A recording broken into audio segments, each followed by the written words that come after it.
INSACOG का एक network हमारे देश में बनाया था, जिसके तहत 37 लैब में हम लोग वेरिएंट डिटेक्ट कर रहे हैं।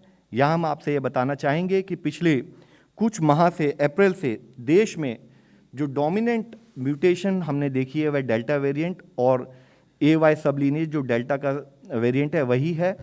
और पिछले 24 घंटे के अंदर हमारे देश में 2 ओमिक्रॉन वेरिएंट के केस हमारे इस नेटवर्क के द्वारा डिटेक्ट किए गए हैं कर्नाटका में, जिसकी रिपोर्ट कल रात काफ़ी लेट आई थी, जिसको हम आपके सामने रखना चाहेंगे।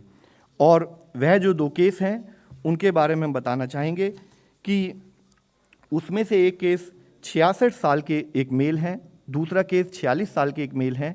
और जैसे कि हमारा प्रोटोकॉल है, ना कि हमारे इंसाकॉग नेटवर्क ने उसको समय पर डिटेक्ट किया, बल्कि as a protocol, as a practice जो हमारी कॉन्टैक्ट ट्रेसिंग की पद्धति भी शुरू हुई है, और जितने उनके प्राइमरी कॉन्टैक्ट हैं और जितने सेकेंडरी कॉन्टैक्ट हैं उन सबको ट्रेस कर लिया गया है और उन सबकी टेस्टिंग करके उनको एज पर प्रोटोकॉल हम कोऑर्डिनेट कर रहे हैं। आज हम आपसे एक रिक्वेस्ट करना चाहेंगे। माननीय प्रधानमंत्री जी ने भी इस विषय में एक डिटेल्ड रिव्यू मीटिंग ली थी। उसके बाद स्टेट लेवल पर सेक्रेटरी हेल्थ ने भी उससे संबंधित सारे सेक्रेटरी हेल्थ से डिस्कस किया है। 5 विषय हमने जो फील्ड में फोकस करना है उसके बारे में चर्चा की।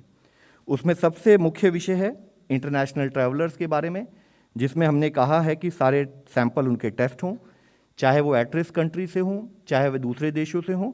और साथ ही जब वह इंटरनेशनल ट्रैवलर कम्युनिटी में चले जाते हैं एयरपोर्ट से बाहर निकलकर, तब भी उनको मॉनिटरिंग कम्युनिटी लेवल पर की जाए। दूसरा विषय जो हमने स्टेट से रिक्वेस्ट की है कि कॉन्टैक्ट ट्रेसिंग ऑफ सारे पॉजिटिव पर्सन हो और उनको 14 दिन मॉनिटर किया जाए, उनके सबके sample as per norm genome sequencing के लिए भेजे जाएं, और कहीं पर भी डेली बेसिस पर मॉनिटरिंग करते हुए कहीं पर भी क्लस्टरिंग ऑफ केसेस हो तो प्रोटोकॉल के हिसाब से उसको मॉनिटर किया जाए। जरूरी है कि जब भी कभी कोई एक केस आता है, तो हमने इससे पहले भी कई बार इस विषय में बात की है कि टेस्टिंग इंफ्रास्ट्रक्चर एक बहुत इंपॉर्टेंट रोल प्ले करता है, तो उसको फर्दर स्ट्रेंथन किया जाए, इंश्योर किया जाए कि कहीं पर भी या तो हॉटस्पॉट्स आ रहे हों और अदरवाइज भी केसेस आते हों तो उनको हम अर्ली टेस्टिंग के द्वारा जल्दी पकड़ लें, ताकि वह केस सीवियर में कन्वर्ट ना हो। और उसी के साथ ही RT-PCR रेशियो, जो RT-PCR पर जो हमारा फोकस है वह बना रहे, जबकि रैपिड एंटीजन टेस्ट हमारे को अर्ली डिटेक्शन में अदरवाइज भी हेल्प करेगा।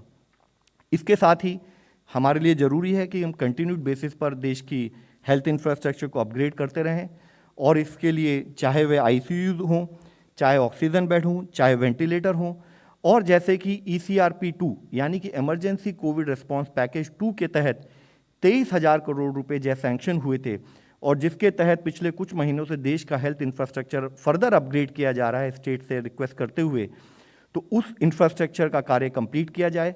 हमारे जितने PSA प्लांट्स हैं वह कंप्लीट किए जाएं, उनको ऑपरेशनल स्थिति में रखा जाए। हमारा लॉजिस्टिक्स, चाहे वो PPEs हों, N95 मास्क हों, चाहे वे ड्रग्स हों, उन सबको कोऑर्डिनेट किया जाए। और सबसे मुख्य विषय जो कि हम आपसे भी अपील करना चाहेंगे, community sensitisation, community level awareness. तो जिसके लिए ज़रूरी है कि हम भय का वातावरण क्रिएट ना होने दें, अवेयरनेस क्रिएट करें। हम ये बताएं कि ये न्यू वेरिएंट की एविडेंस क्या है और इसके तहत हमें क्या कार्य करना है, और साथ ही हम ये इंश्योर करें कि कम्युनिटी का सपोर्ट जैसे अब तक हमें मिलता रहा है उसी के तहत वैक्सीन कवरेज को बढ़ाएं और कोविड अप्रोप्रिएट बिहेवियर को हम लोग फॉलो करते रहें। इसमें मुख्यतः जैसे कि WHO ने भी बताया है, हमारे एफर्ट्स 5 फोल्ड हैं। रिड्यूस एक्सपोजर, यानी कि हम सबसे पहले ट्रैवलर्स या सर्विलेंस के द्वारा अपने एक्सपोजर को कम करें। सप्रेस ट्रांसमिशन, यानी कि हम इन्फेक्शन को फैलने ना दें।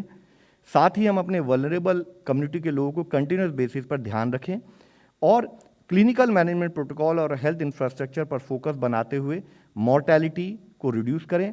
और सबसे इम्पॉर्टेंट है कि हम कम्युनिटी के साथ कंटिन्यूस बेसिस पर एंगेज रहें और इंश्योर करें कि हम कम्युनिटी के सपोर्ट से आगे कार्य करते रहें। माननीय प्रधानमंत्री जी ने कई बार इस विषय में कहा है कि कोविड-19 की बैटल जन भागीदारी, जन आंदोलन की है।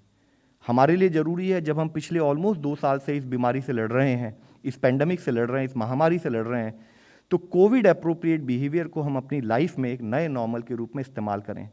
हम अपना समय आने पर टीका, पहली डोज और दूसरी डोज भी लगवाएं। हमेशा मास्क पहनकर रखें। हमें यह ध्यान रखना है, हम आपके द्वारा फिर से अपील करना चाहेंगे कि वायरस का म्यूटेशन हो सकता है, वायरस का स्वभाव बदल सकता है, लेकिन हर तरीके से हम सबका व्यवहार फिर वही रहेगा, हमारे मेथडोलॉजी टू मैनेज कोविड-19 presently still remain the same और उसी पर हमें फोकस बनाए रखना है।